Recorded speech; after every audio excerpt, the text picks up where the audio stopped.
What's going on at Ford is there's a lot of established processes, and the problem that we really have is a lot of the data is in silos, and people make copies of data all over the place.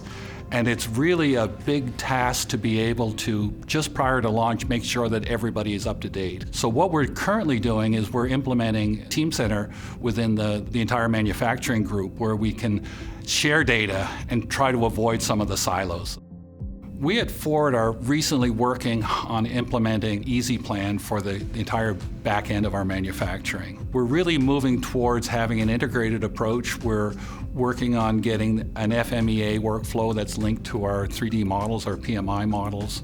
We are looking at putting our requirements online so that we can check them, and when we need to check them against new changes, and to get an integrated workflow where the changes are recognized by the people that need to know what has changed and when it has changed and when it is effective.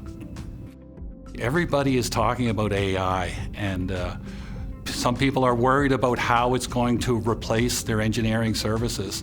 But really, AI is something that's going to help us. It's going to help us to develop perhaps new processes based on templates of old processes, where we can launch similar manufacturing lines using data that we've already done in the past a lot easier. And I'm kind of excited on where we're going with AI in the future.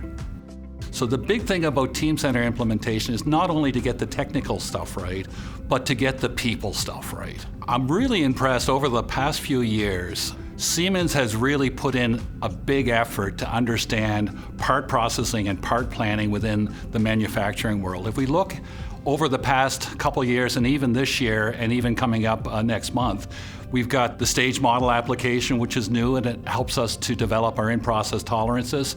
We've got a new bill of process application in NX, and also integrated within Teamcenter. We've got a new process modeler where we can do simple one-dimensional stacks without having to go to a full 3D VSA stack. So what I found is that Siemens has really come up the last couple of years with a lot of new tools that we can do to make our jobs better.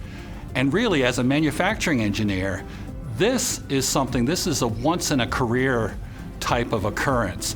And the only thing I would compare it to is when we switched from manual drafting to computer-aided design a generation ago. That's how big of a transformation it is. We're excited at Ford, we're excited with the partnership of Siemens, and we're looking forward to going ahead, and boy, oh boy, it's exciting to come to work.